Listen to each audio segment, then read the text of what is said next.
Robservations with Robert Meyer Burnett.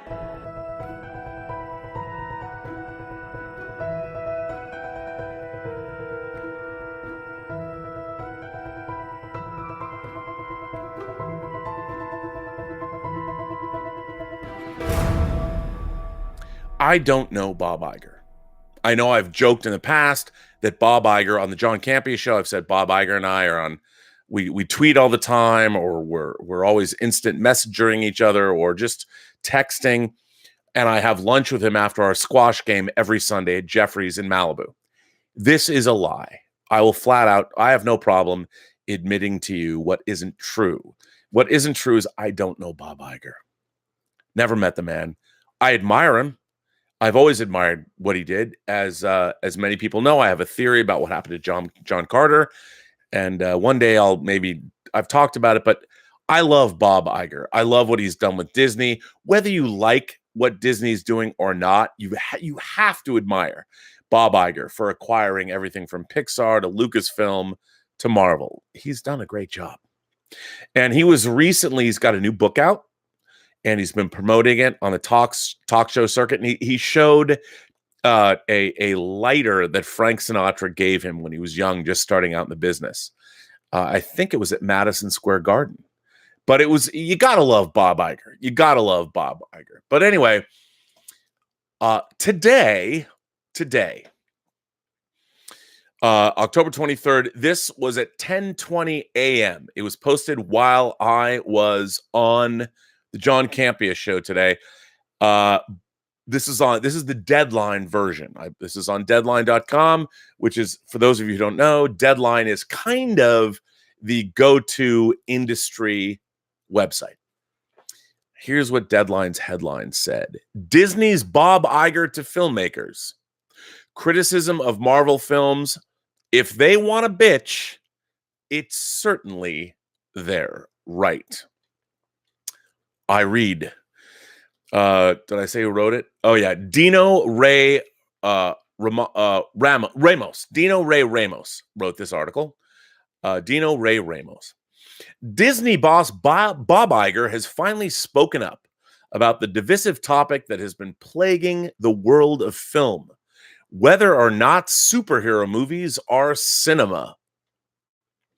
During the Wall Street Journal Tech Live conference on yesterday, Iger addressed the recent criticisms of superhero films, specifically Marvel picks, from filmmakers Martin Scorcese and Francis Ford Coppola. The Irishman director has compared them to theme park rides, while the Godfather filmmaker flat out called them despicable. Bob Iger was fairly blunt with his response. I reserve the word despicable for someone who committed mass murder, Iger said at the conference. These are movies. He continued, they want to bitch about movies. It's certainly their right, before saying he would be happy to put Scorsese and Coppola's films against MCU movies helmed by Taika Waititi and Ryan Coogler. This comes mere weeks before the November 12th launch of the highly anticipated streaming service Disney+. During the panel, he talked about how he's been hands-on with the service, exploring the app and offering notes to the engineers developing the product. He said that the feedback he gave was that he wanted to make the product less about algorithms to predict what consumers want. Iger was busy hopping from conference to conference on Tuesday as he spoke at the Vanity Fair Summit earlier in the day with the Mandalorian creator and showrunner Jon Favreau. They were interviewed by Vanity Fair editor-in-chief Rahika Jones, who grilled the Disney CEO over his $66 million compensation last year, as well as his thoughts on a wealth tax that's being pitched by Democratic presidential candidates. Quote, we're in the middle of a really robust political conversation about excessive wealth and the idea it's corrosive to democracy, and wondered what you thought about and if either you would support a wealth tax of the kind that is being proposed by some Democratic candidates, Jones asked. Iger explained that the stock award was, quote, a one-time grant. It's not something that repeats itself year after year. He said the payout was on account of the Disney-Fox merger going through, his, quote, involvement in the deal-making, and his, quote, responsibilities he was taking on in increasing the size of the company. I was given that because I was leaving Disney this year, and I was given that as part of an agreement for me to stay 3 more years, defended Iger. In regards to the wealth tax, Iger said, I happen to believe that the whole subject of income inequality is very, very real. That companies like the Walt Disney Company and other large companies have a responsibility to look for solutions to improve the lives of people who work for us. And we're doing just that, including things for the roughly 90,000 employees in the United States, paying free education for them, whether it's high school equivalency, college, graduate degrees, vocational, and we're looking for more opportunities there. So I happen to believe, given where we are societally today, with a fair amount of challenge to both political, social, and economic companies like Disney, we have a responsibility to step up and do our part. Iger's comments came in the wake of 10 Disney female employees filing a class action lawsuit for being unfairly compensated compared to their male counterparts. We live in really interesting times, very, very interesting times. And my thought about this is that, as I've said on this show more than once, I do love the MCU. I love Star Wars movies. I love Pixar films. And I think if you look through the history of cinema, what Pixar has been doing consistently and what the MCU has been doing consistently is furthering and honoring and adding to the great cinematic legacy of the motion picture art form.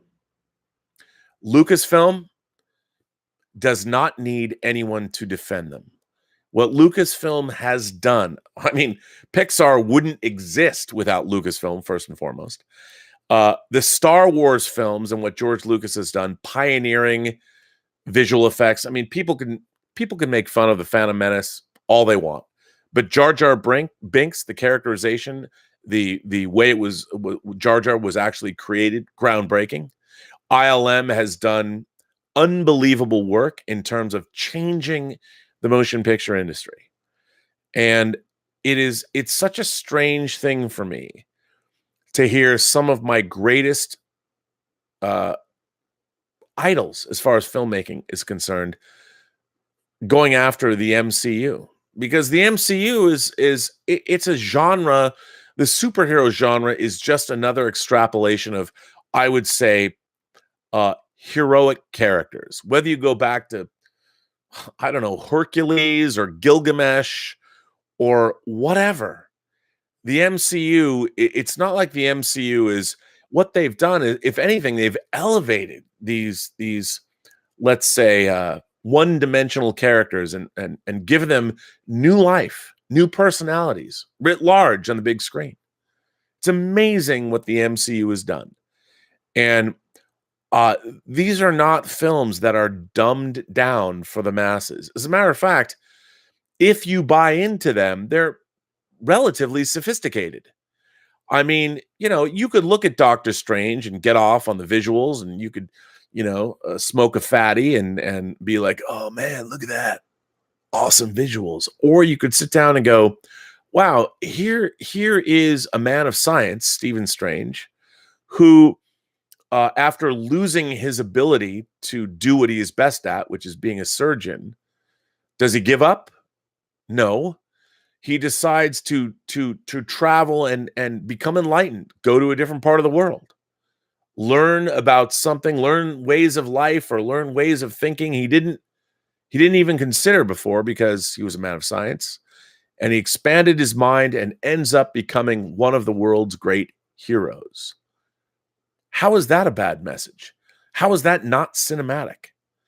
And the fact that the Marvel Universe is as successful as it is is a testament to everyone working on it. I've said this before. My God, it's as if what's really interesting is here's what I find interesting about Hollywood. I'm going to tie it back to I've got somebody who's coming after me, like talking about my Hollywood career. I'm very happy with my Hollywood career. Would I have liked to have been, rich and more famous? Sure. But I've worked on a lot of great stuff. And you know what? I can point to the fact that whether I worked on Bryan Singer's documentaries, the documentaries I made on Usual Suspects, on X-Men, on X2, on Superman Returns, the documentary work me and my team made for the Chronicles of Narnia, the work we did on Superman Returns, the 3-hour documentary, whether I was working on Tron, the Fantasia anthology, The Emperor's New Groove, whether I was working on Shoot 'em Up or Star Trek or Lord of the Rings. I'm very, very proud of everything I've ever worked on. Movies like Paradox, a movie that was made for very little money, that was directed by my friend Mike Hurst. He and I, as the editor, we made that movie the best it could be. Full Moon's Arcade, my first editorial credit in terms of a feature film editorial credit. That film sat on a shelf. Dan Schweiger, my friend Dan Schweiger, hired me, and I worked with Peter Billingsley, Don't Shoot Your Eye Out Kid, the actor from A Christmas Story. He and I worked for 6 months making this movie that I only get an additional editing credit on, but we busted our asses, and we took something that was unwatchable, and we made it really mediocre. And we were damn proud of that mediocrity because we put our love, sweat, and tears and ability into it. I'm very proud of the work that I've done over the last 30 years. Could it have been better? Most certainly. Do I wish I would have done a lot more work? Sure. But I have a movie coming out that I've spent 3 years of my life making sure it is the best movie it could possibly be, and that's Tango Shalom. And I get to go to sleep every night going, I am an imperfect human being. And there's a lot that I have to atone for and make amends for. But I also know that everything that I've ever worked on I've put my heart and soul into it. And that's a good way to live because my conscience is clean. And certainly something that I really, really worked hard on was the Axanar project. Be that as it may, when you turn around and you see that all of the great work that is being done by thousands of people, who cares if it's Disney? The MCU has brought such joy and smiles and happiness to so many people. Why go after it? I don't understand. And Bob Iger, the man knew. He understood. So am I being a shill? No, I love the motion picture business, and movies cost tens of millions, if not hundreds of millions to get made. And the idea that they're just things, it's just art. No, movies have always been, from their very inception, the collision of art and commerce. That's how it works. You can talk about art all you want when it comes to theatrically made or studio-made motion pictures. I've got news for you. Studio-made motion pictures are a product to be sold. That's it. As much as we love them, they're a product. The people that work on them bring in the art. But make no mistake, they are a product to be sold. And that is it. Now,